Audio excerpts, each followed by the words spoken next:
Straight ahead on 12 News, encouraging signs for the Osseo business community.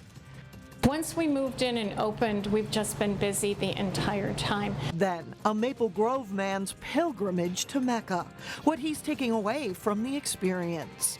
But first, trying to fix an ice rink. The Plymouth Ice Center needs improvements. The question is how to pay for them. 12 News starts right now. Hello and thanks for joining us. The Plymouth Ice Center is a busy place year-round. But heavy use has caused wear and tear on the facility, and now the city will apply for a grant for improvements. We get more from Eric Nelson, who joins us now. Eric? Yeah, Alex and Mike, the Ice Center is a hub of activity. The venue is home to the Wayzata and Providence Academy high school hockey teams and the Wayzata Youth Hockey Association, which is the second largest in the U.S. Plymouth has applied for a $100,000 Mighty Ducks grant to replace 2 rink refrigeration units. Our R22 refrigerant that we use at the facility right now is coming out of production in the next couple of years, meaning that the cost to recharge the system will become very great in the near future. We're proposing an ammonia system that we know is a little bit more environmentally friendly and is cost effective for us to operate. Now, Plymouth also wants additional state money for capital repair projects on the Ice Center. That includes fixing the roof, converting the Ice Center from Olympic-sized rinks to smaller NHL dimensions, and making parking lot improvements. Total investment would be $4.5 million. 500,000 skaters use the rink every year, which has taken a toll on the arena. I think that the city of Plymouth Ice Center is a premier skating facility. It's got 3 sheets of ice and it's used heavily throughout the year. Skaters from all across the state and the region use the facility, but as it's been in use for so long, it has some repairs that need to be made, and we're looking forward to getting that work done. By resizing the rinks, the Ice Center will save $25,000 per year in energy costs. The arena opened in 1997, and city officials would like the improvements to start as soon as possible. Mike and Alex? All right, Eric, thank you. Well, home burglaries have become a significant problem in the Northwest Metro this summer. And New Hope police are the latest to issue a crime alert. They say they've responded to at least 4 burglaries in the past month involving forced entry through an exterior door. The burglaries happened while residents were away. Police recommend upgrading hardware to make doors more difficult to kick in. Other crime prevention tips are available on New Hope's website. Maple Grove has also reported an uptick in home burglaries. Police have a community meeting planned for Thursday night at Maple Grove High School. And one of the groups trying to save Robbinsdale's Terrace Theater is dealing with a new problem. The website for Friends of the Historic Terrace has been hacked due to a malware infection. It's preventing the group from raising money for its cause. You might remember last month, Friends of the Historic Terrace filed a lawsuit in attempt to stop demolition of the terrace. The group argues demolition would violate a 1971 state law that deals with the protection of natural and historical resources. A judge could issue a ruling on Tuesday. Local faith congregations united this weekend to mark the 15th anniversary of 9/11.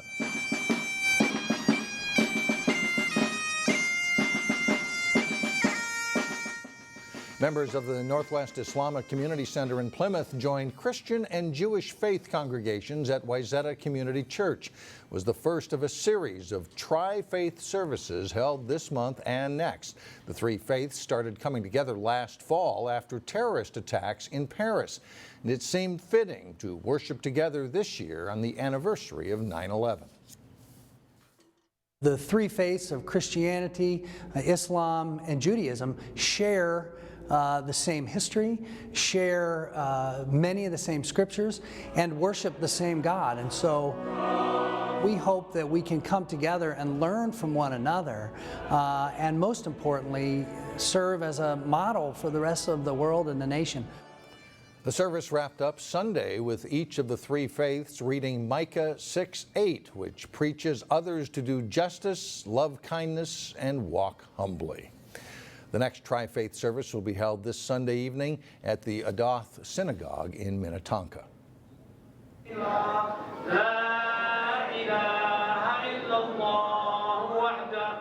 Today, local Muslims gathered in Brooklyn Center to mark the end of the yearly pilgrimage to Mecca known as Hajj. The prayers and celebration that follow include small gifts for children, distribution of meat to the needy, and social gatherings. The pilgrimage to Mecca in Saudi Arabia is a once-in-a-lifetime journey for Muslims who have the means to do so. Roughly 2 million Muslims from around the world make the trip, and one of them is a 2006 graduate of Wayzata High School. Delane Cleveland spoke to him about his journey.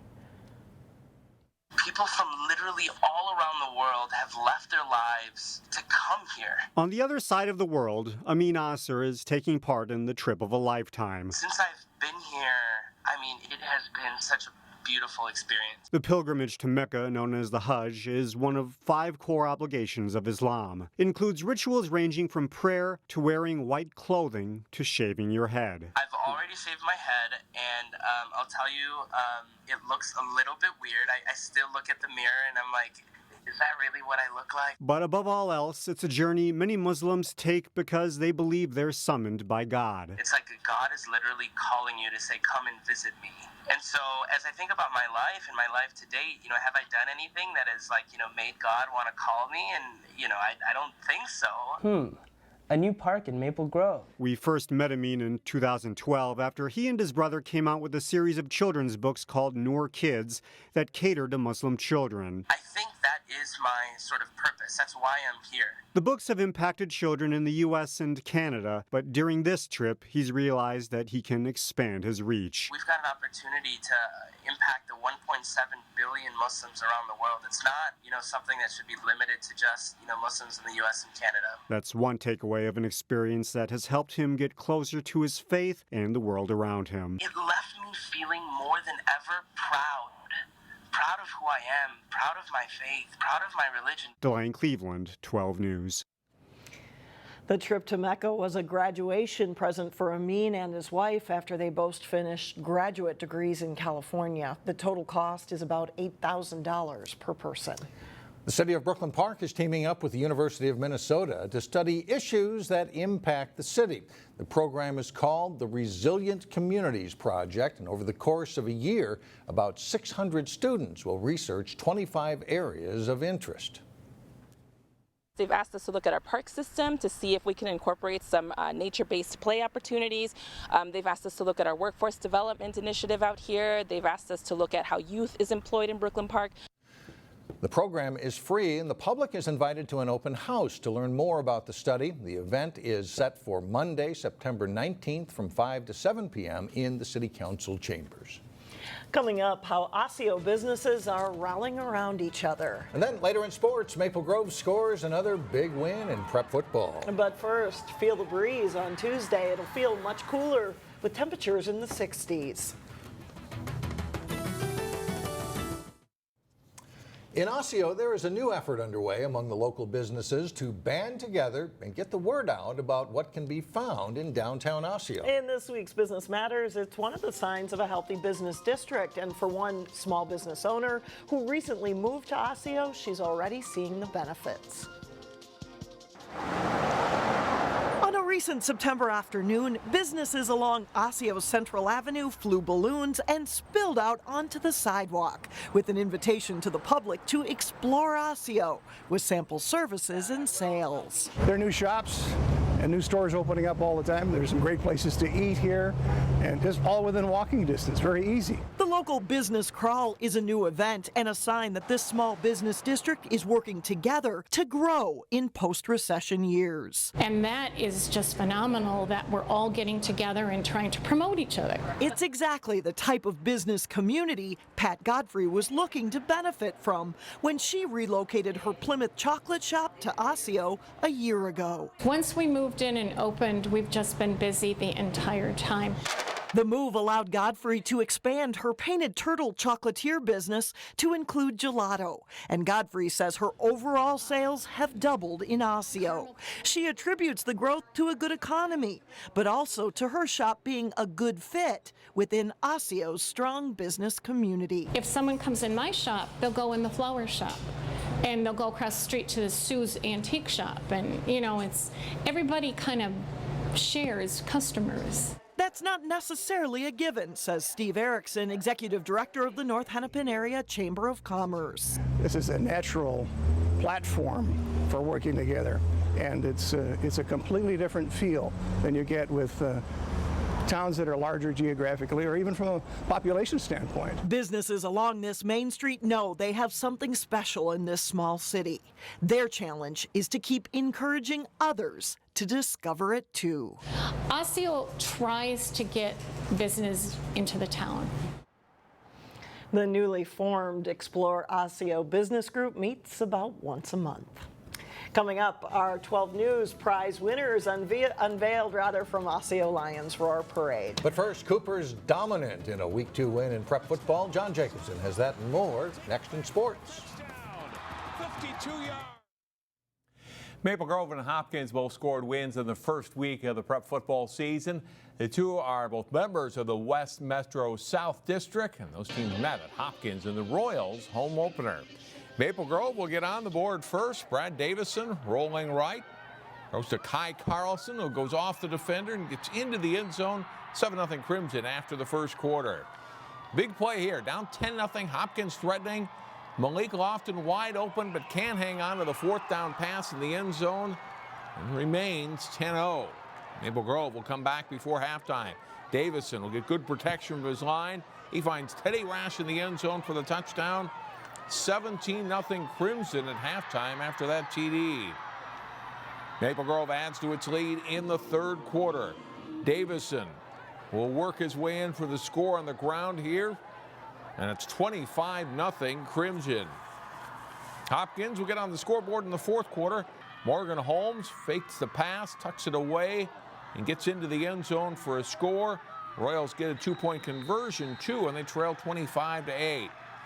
Maple Grove will come back. Davison with a jump pass over the middle to Ryan Hanscom, and he will break free and get into the end zone for a touchdown. Hopkins gets two late scores, but it's Maple Grove winning 32-22. Totino-Grace was hoping to avoid a Week 2 letdown following a season-opening win at Eden Prairie. Eagles were solid from the start, though, in their home opener against Anoka. Highlights from this one: first quarter, Ivan Perlak takes the pitch, goes 4 yards for a Grace TD and a 14-0 lead. Eagles defense relentless all night. Joey Linders breaks through here for the sack.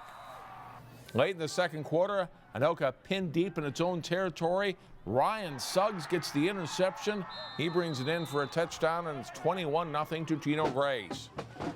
Third quarter, Kyle Halverson rolls out. It's Brady Bertram for a 6-yard score, and it's 27-0. Early fourth quarter, Halverson well protected. He goes up top for Nick Koharski, 47 yards for a touchdown. Totino-Grace rolls to a 41-0 victory. At Cooper, the Hawks at home, they took on Benilde-St. Margaret's. Both teams 1-0 coming in. First quarter, Cameron King to Damian Gordon, 13 yards for a touchdown, 7-0 Hawks. Eddie Ogamba, a good field goal kicker for Cooper. He'll connect for a 26-yard field goal here, and it's 10-0 Cooper in the first quarter. Second quarter, the Hawks defense will get some points. Pressure up the middle, and Ante Burns intercepts the pass. He'll take this one back 55 yards for a score. Cooper leads at 16-0 at halftime. The defense keeps the heat on the Benilde offense in the second half. Dominic Huiwan with a sack, one of several tackles for loss in the game by the Hawks defense. Burns gets 2 carries on offense, and he scores on both of them. The junior breaking several tackles on this 32-yard touchdown run. Cooper wins big, 30-7. Hawks is the final. Also in the area, Wayzata, Osseo, Champlin Park, and Armstrong all bounce back from opening game losses to win in Week 2. Wayzata is the 3-time defending state girls swimming and diving state champion. The Trojans, though, will really be tested by a couple of their conference rivals this season. At the Minnetonka Invitational meet on Saturday, the host Skippers rolled to the win with 660 points. Wayzata a strong second with 452. The Trojans won both the 200 medley relay and the 200 free relay with 4 other individual first place finishes as well. Eden Prairie placed third. Breck came in fourth. Mustang senior Alyssa Phelps won both the 200 IM and the 500 freestyle races. Maple Grove finished sixth overall with Hopkins eighth and Osseo ninth. And that's a look at sports for today. All right, thanks a lot, John. Welcome. In Local Vote 2016, we take a look at the Senate race in District 45. That's where DFL Senator Ann Rest was first elected in 2000. She served in the House before that. The district includes Crystal, Robbinsdale, New Hope, and part of Golden Valley. Rest faces Republican Roxana Bruins, who served in the military as an Air Force reservist. My name is Roxana Bruins. I am running for Senator of District 45. Simply put, it's time for a change. As I served in the United States Air Force, I am prepared, ready, and willing to serve you. I am a wife and mother of 6 and a Christian with a strong moral compass. Cliché as it sounds, all lives do matter in every stage of life. I will fight to strengthen our quality of education. I challenge every resident to go visit our schools, specifically middle or high schools. Shadow your children or grandchildren. Don't take my word for it, experience it yourself. We have higher taxes in Minnesota, increased government regulation, increased healthcare costs, and reduced freedom to decide who we choose for care. It's time to stop frivolous spending such as a $90 million new Senate building. Ask yourself, what are my beliefs and values? Because your vote does matter. Elect Roxana Bruins on November 8th. Our communities need independent, experienced, and effective legislators to focus on sound fiscal policy and wise investments of state revenues in education, transportation, public safety, access to health care.